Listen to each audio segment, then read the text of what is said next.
hace Althusser en relación con el marxismo? Como ha dicho Natalie, lo explicita filosóficamente,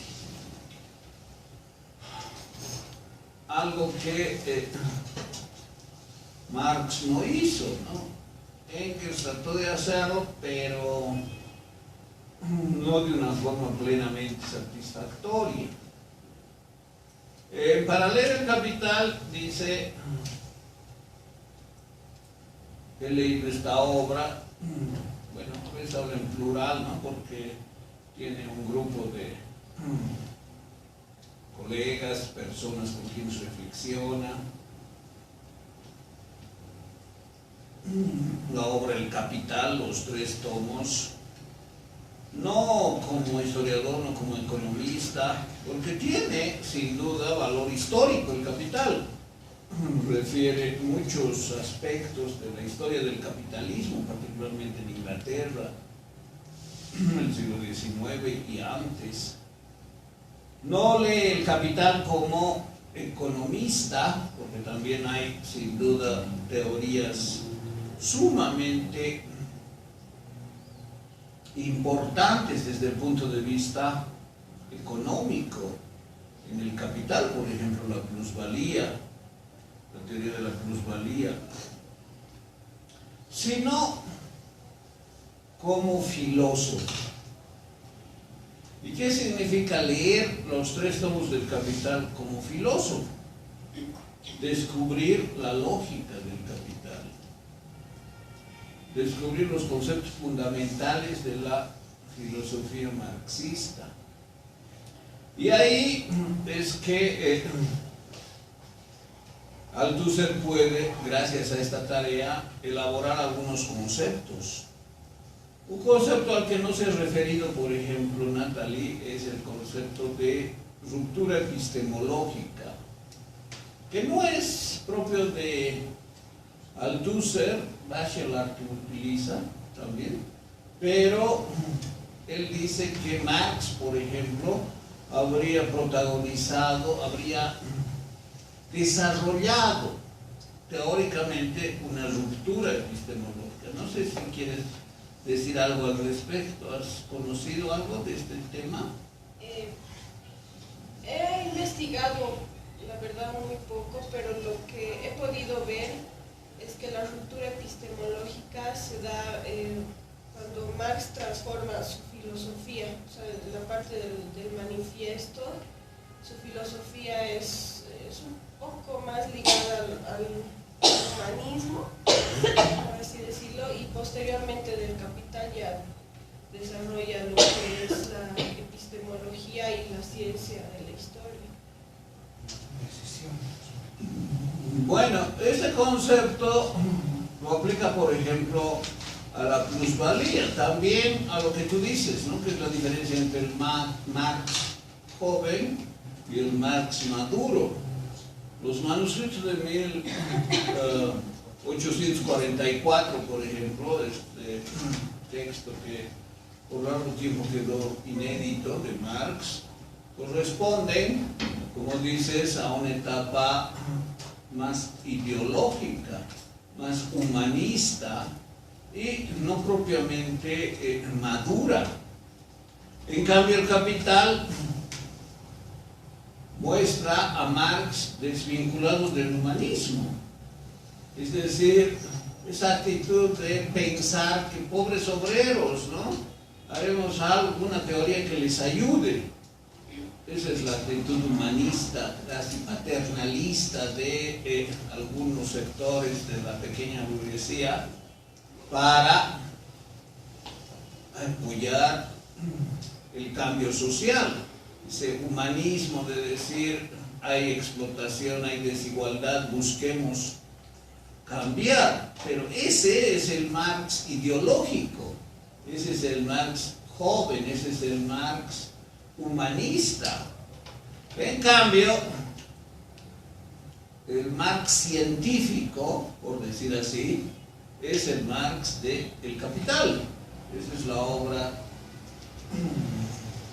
fundamental que muestra una ruptura inclusive con él mismo, con su pasado humanista, con su visión paternalista, con su visión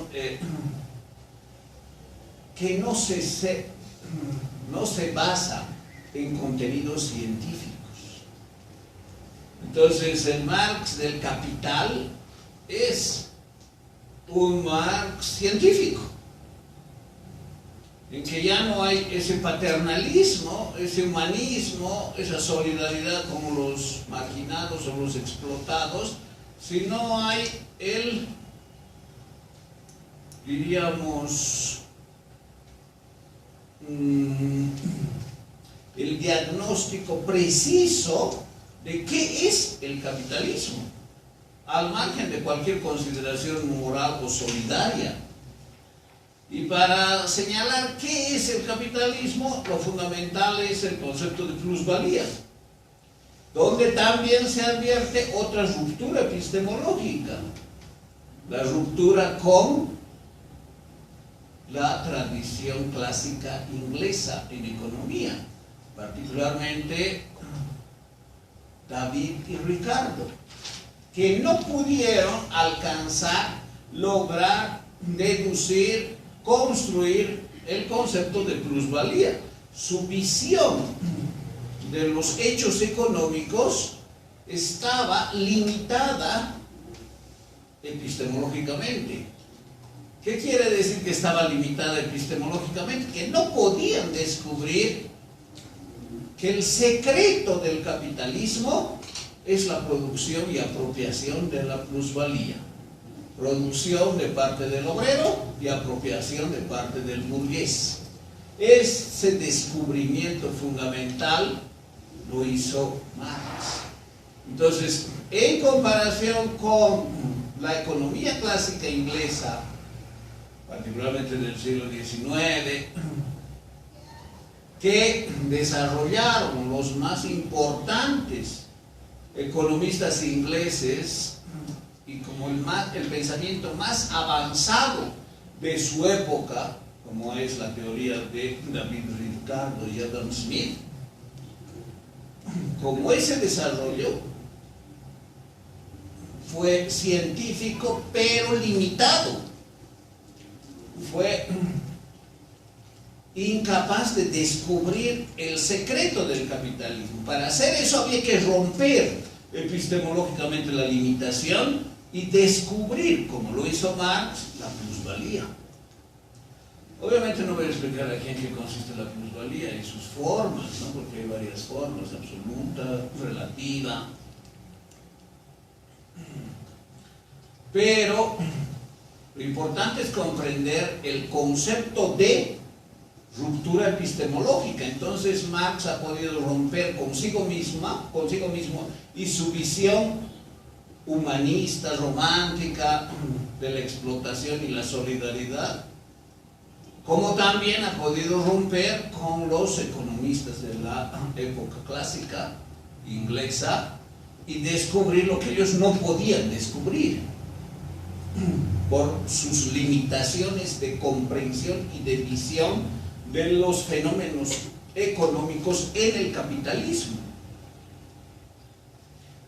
Bueno, lo mismo se aplica a la visión de la historia. Marx tendría una ruptura epistemológica que habría superado toda concepción ideológica de la historia. Y por primera vez, según Althusser, se habría dado en el desarrollo del pensamiento occidental una visión científica de la historia. Entonces, ese es el nuevo continente. Y pese a la relevancia de la plusvalía, es en este continente de la historia donde se habría consagrado Marx como el más importante pensador,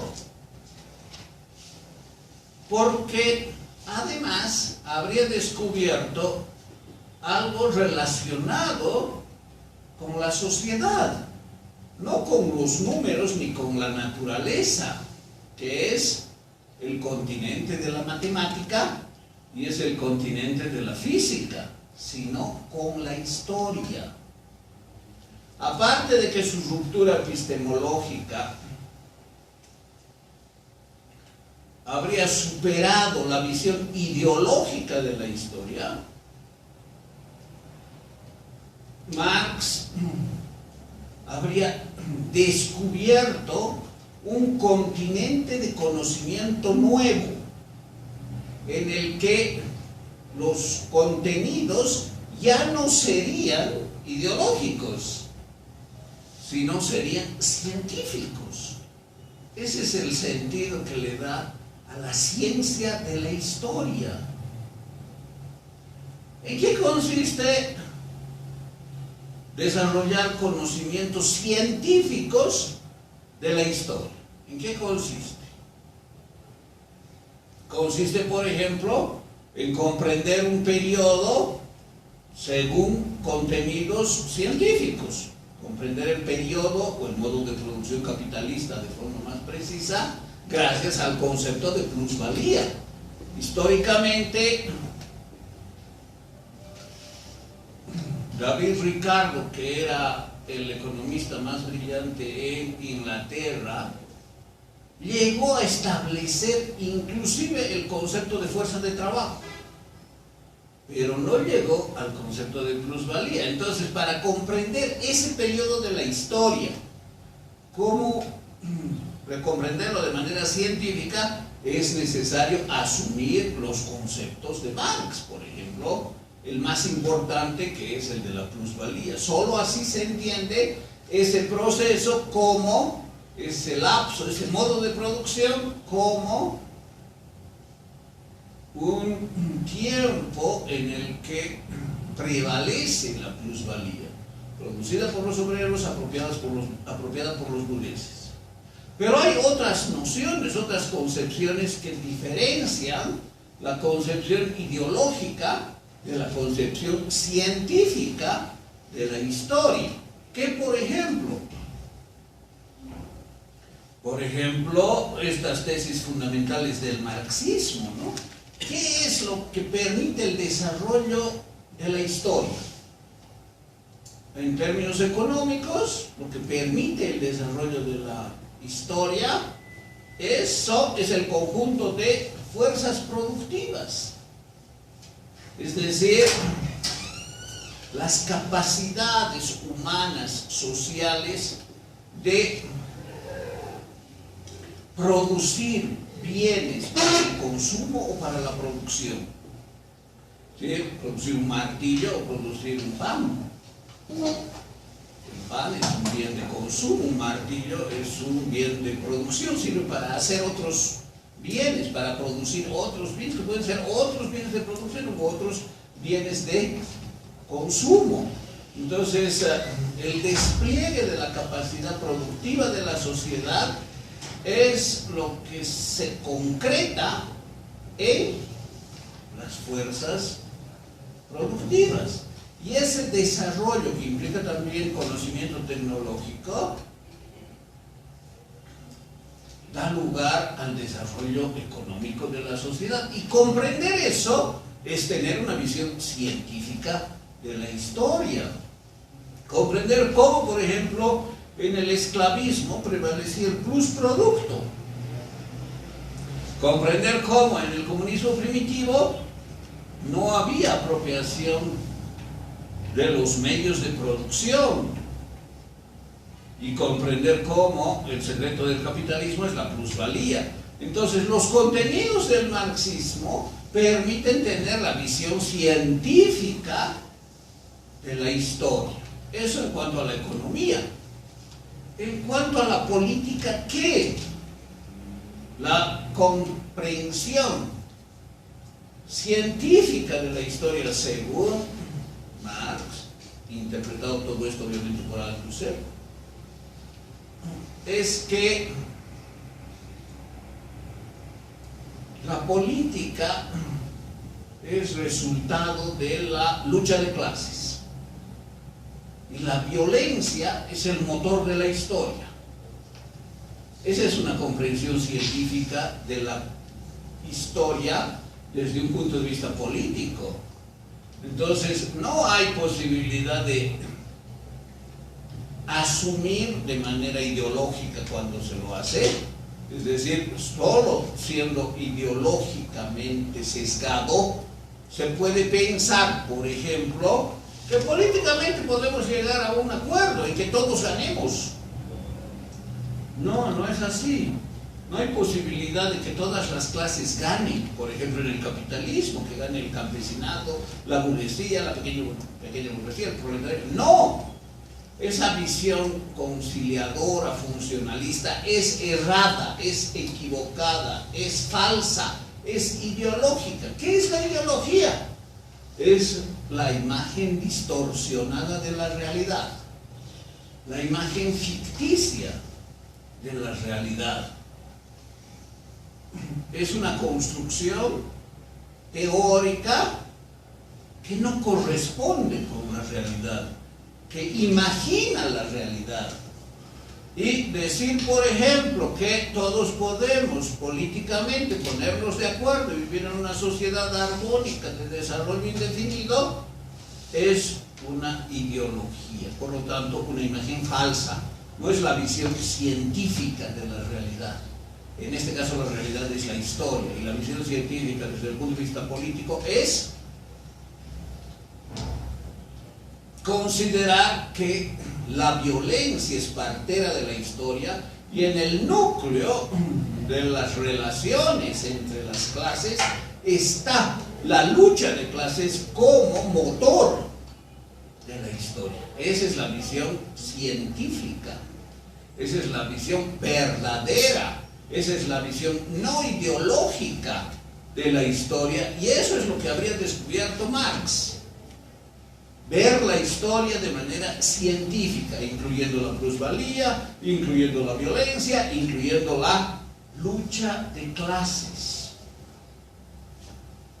Y claro, si se tiene estos principios, estas concepciones fundamentales, uno descubre que hay otros fundamentos filosóficos todavía más generales. El fundamento filosófico más general de la lucha de clases es la dialéctica. La concepción dialéctica se expresa en la historia, en la lucha de clases. Por lo tanto, la dialéctica es parte de la ciencia.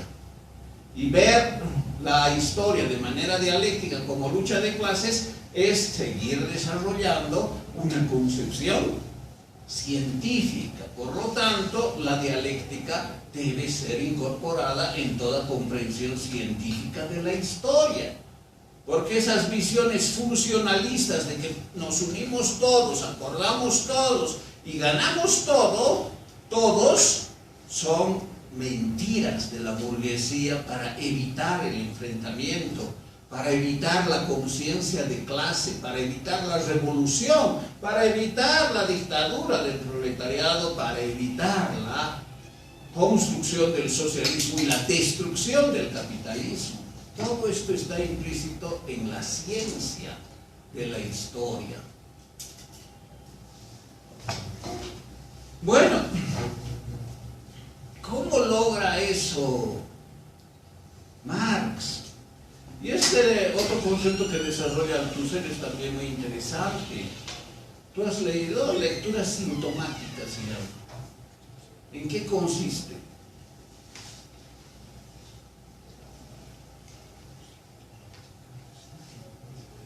¿No has visto? ¿Te acuerdas algo?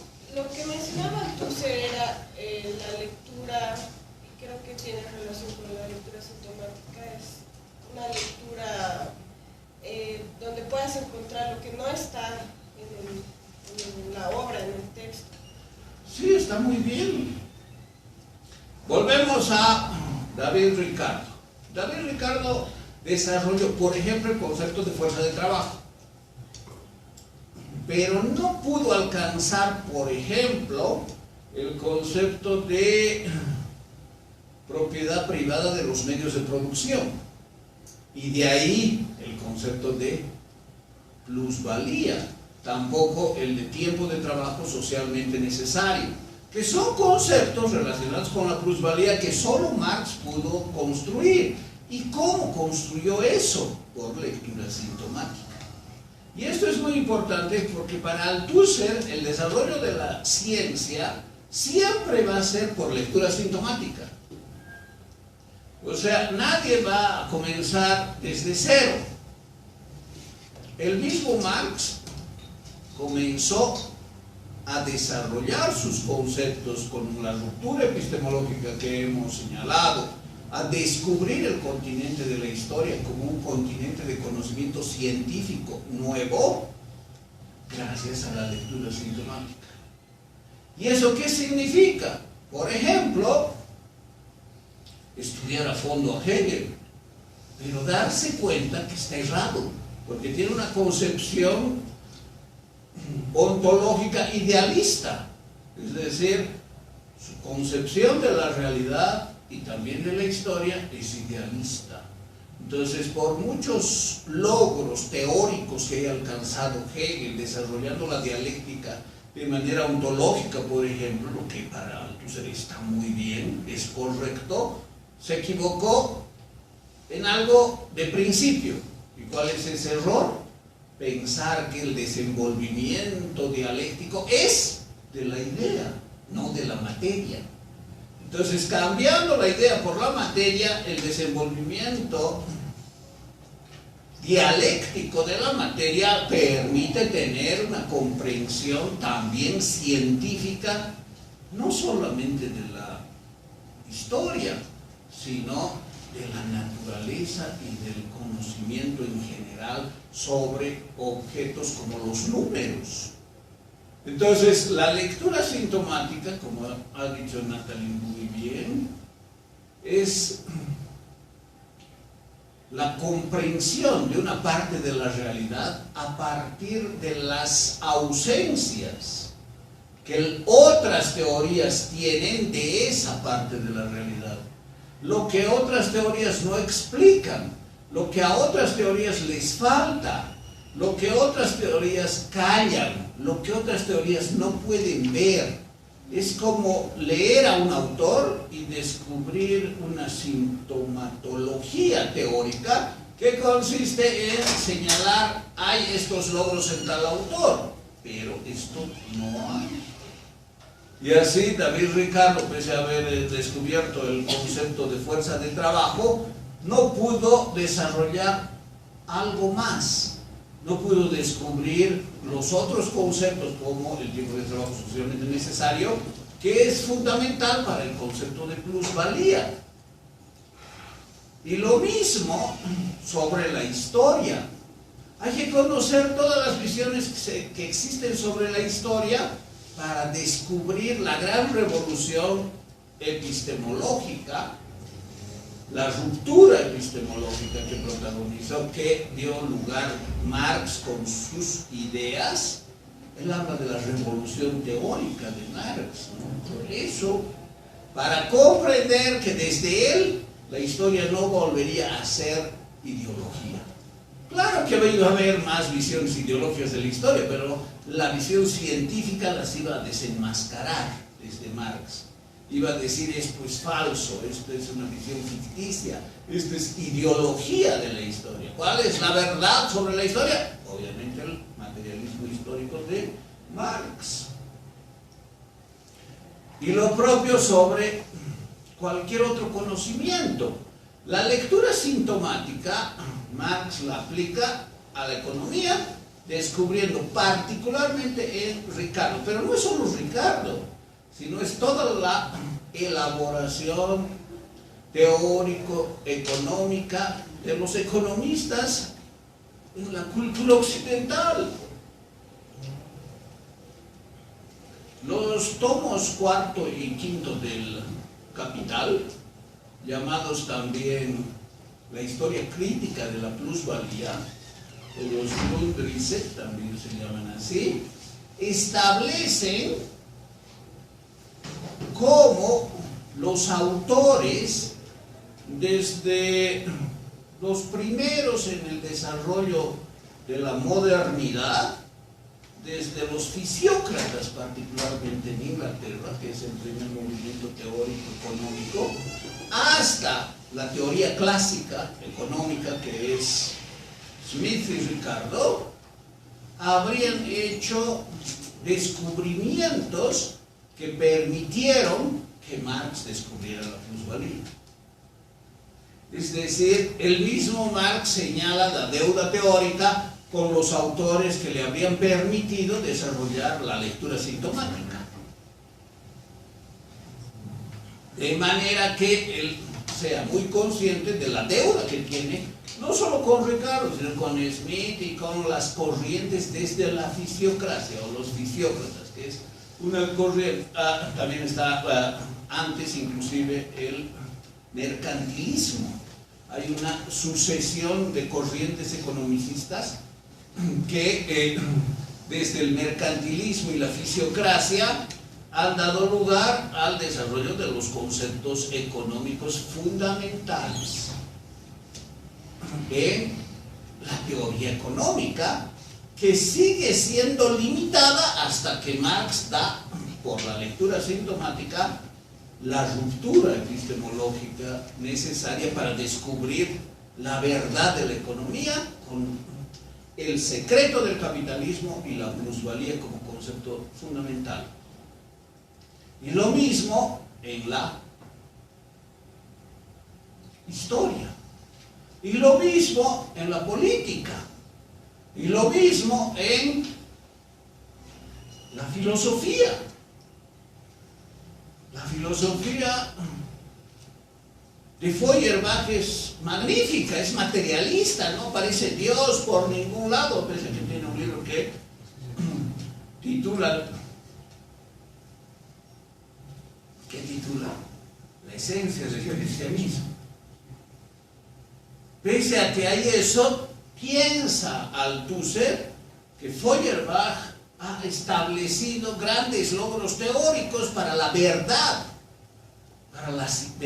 para el conocimiento científico, y él es materialista y eso es un gran logro, pero es un materialista mecanicista, entonces no es científico plenamente.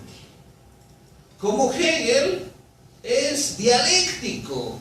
Y es un avance significativo que sea ontológicamente dialéctico, es decir, que vea la realidad en su más amplia cobertura, es decir, desde el reino del pensamiento, la materia y la sociedad, como desenvolvimiento dialéctico. Pero su gran limitación es su idealismo. Entonces, la lectura sintomática de ambos autores implica descubrir sus falencias.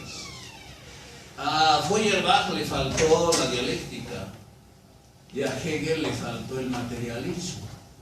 Claro, solo con esos grandes aportes al pensamiento universal podía aparecer el genio de Marx, que desarrolle un pensamiento materialista y dialéctico, que se aplica también a la historia, y ver la historia, la política, la economía de manera científica, ya no ideológica, con las rupturas que hemos visto, con los conceptos que hemos visto, que son absolutamente verdaderos, incuestionables y solo rechazables desde otras posiciones ideológicas.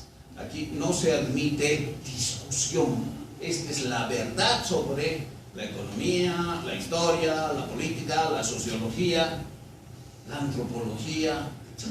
Ese es el continente verdadero, de conocimientos verdaderos, descubierto, inaugurado por Marx, que habría dotado a la humanidad de un nuevo lugar de desarrollo de contenidos, como es el lugar de la matemática, con autores como Tales, Euclides, Pitágoras, en la Grecia antigua, sobre entes ideales, sobre los números, o como es el continente de la física, con Galileo como su iniciador, sobre objetos de la naturaleza.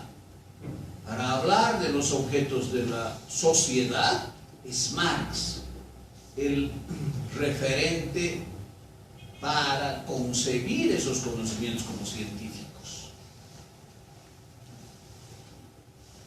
Bueno, ¿y qué pasa después? ¿Qué pasa después del capitalismo y de haber descubierto que la historia vista así es concebida científicamente? Esa es la ciencia de la historia, el continente de la historia, la visión científica de la historia, donde además hay leyes, ¿no? ¿Cuáles son las leyes? Por ejemplo, que el desarrollo histórico depende de las fuerzas de producción. Por ejemplo, que las relaciones entre las clases dependen de las fuerzas productivas. Por ejemplo, que la relación diádica entre las clases que tienen un antagonismo principal es lo fundamental que hay que entender en términos políticos. Por ejemplo, que la plusvalía puede variarse de manera tal que no sea apropiada por los burgueses, los dueños de los medios de producción, sino sea apropiada socialmente por el Estado. Entonces, esa comprensión científica de la totalidad histórica y social tiene además un desarrollo también científico, también no ideológico, también verdadero, y esa es la revolución. Entonces la revolución y lo que va a pasar en el futuro va a pasar, porque es resultado de las leyes de la historia, de la visión científica de la historia. No es ideología, no es voluntarismo, no es utopismo, no es que alguien quiere que vivamos todos trabajando y nadie se aproveche del que trabaja más rompiéndose la espalda. No, esto que va a pasar es algo indefectible y es resultado de la visión científica de la historia que va a quebrarse en un momento por la manera como se ha producido la explotación del hombre por el hombre, de ciertas clases sobre otras clases, cambiando los protagonismos, cambiando los modos de producción, y se va a dar finalmente la construcción con violencia, a partir de la violencia, a partir de la dictadura del proletariado, de un modo socialista de producción, encaminado a la vez a un comunismo universal. Entonces, la ciencia de la historia establece la necesidad irrefrenable de la revolución, y eso se va a dar en todo el mundo en algún momento. Obviamente ya ha empezado. Althusser era miembro del Partido Comunista Francés. Era un militante de base, no era un alto dirigente, pero tenía mucho prestigio porque ha hecho del marxismo una explicitación teórico-estructural. Es decir, esto que les explico está muy bien construido, es sumamente sólido, y esta es la mejor lectura filosófica del Capital. Por eso su libro, ¿no? Para leer el Capital hay que entender los conceptos filosóficos previamente. ¿Y cuáles son? Son estos. Hay todavía cierta complejidad en lo que dice, ¿no? Pero bueno, ya no vamos a entrar en esos aspectos. Por ejemplo, las generalidades teóricas. Este desarrollo de la historia, de la concepción de la historia como ciencia, del continente de la historia, esta concepción de la política de manera científica, de la antropología, de la sociología, de la economía, con rupturas epistemológicas y condiciones científicas de la realidad, conforman lo que él llama la práctica teórica. Es decir, ¿quiénes la realizan? Los intelectuales, los teóricos. ¿Quiénes son? Los que tienen una empatía o adscripción con el proletariado. Con el proletariado, pero no en el sentido humanista diríamos, solidario, paternalista, es decir, pobres, los obreros. No, en el sentido de que descubren los intelectuales que en el proletariado radica la fuerza material, política del cambio. Y esa es otra concepción científica de la historia. Hay que descubrir dónde radica la fuerza del cambio. Como fueron los burgueses en el feudalismo una fuerza sumamente importante del cambio revolucionario que protagonizaron los burgueses para dar lugar al capitalismo. Igual en el capitalismo hay que descubrir quiénes son los que tienen la fuerza material para protagonizar el cambio hacia el socialismo, y ellos son evidentemente los obreros. Entonces la práctica teórica nos aúna a nosotros, que somos los intelectuales solidarios, identificados con la ideología, pero con el conocimiento científico de la revolución, no como ideología, sino como conocimiento verdadero con el proletariado. ¿Para qué? Para que les orientemos en su labor. Entonces, gracias a la teoría marxista y con la labor de los intelectuales de izquierda, la fuerza política material de los obreros va a protagonizar el cambio social llevado a cabo científicamente, descubriendo los fundamentos y las leyes de la historia. Y así el triunfo va a estar garantizado. No es solo voluntarismo de los obreros que quieren destruir el capitalismo. Han habido experiencias frustradas de eso. Obreros que destruían las fábricas como si la máquina fuera quien los explotara. No, es destruyendo no las fábricas, ni siquiera la plusvalía. Tiene que seguir habiendo plusvalía, pero esa plusvalía ya no va a ser apropiada por el burgués, sino por la organización política que dirige el cambio, que obviamente para un militante del Partido Comunista como era Althusser, era el Partido Comunista Universal, es decir, el Partido Comunista de aquí, de allá, el PECUS, Partido Comunista de la Unión Soviética, que protagonizó la revolución bolchevique el 17, y así sucesivamente. Los partidos comunistas van a ser los actores intelectuales de práctica teórica que van a orientar a la fuerza material del proletariado a transitar por el camino de la revolución y de la historia con decisiones científicas, con decisiones verdaderas, no ideológicas, porque la ideología es falsedad. Y de esa manera también se va a realizar finalmente el telos de la historia. La práctica política es la de los dirigentes, la práctica política es del proletariado, la práctica teórica es de los intelectuales que descubren, gracias a la ciencia de la historia, al marxismo, lo que hay que hacer, en qué momento y cómo, y quiénes lo tienen que hacer. Obviamente con la estructura del Partido Comunista, que va a dirigir la fuerza y la energía revolucionaria del proletariado, y a otras clases también. Bueno, como ven, bastante bien construido el discurso, es teleológico, ya exageradamente teleológico, ¿no? Porque el telos es resultado de algo inevitable, va a pasar, aunque demore algunos siglos, va a pasar, que la humanidad va a llegar al final, el comunismo universal, en que cada quien dé a la sociedad según su posibilidad, y a cada quien se le otorguen los medios para desarrollar sus capacidades. Esa es la definición de Marx. Bueno, si les interesa el marxismo, yo creo que el mejor autor que pueden leer es Althusser.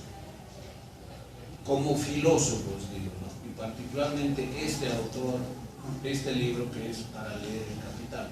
Los otros también son excelentes, ¿no? Son tan minuciosos, tan rigurosos, tan elaborados que expresan la mejor elaboración filosófica del marxismo. Lenin, la revolución teórica de Marx, la filosofía como arma de la revolución. Y bueno, lo penoso de Althusser es que terminó matando a su mujer, ¿no? Tal vez no sea tan penoso para algunos. ¿Perdón? La estranguló. Sí, en un ataque de locura, ¿no? ¿Alguna pregunta?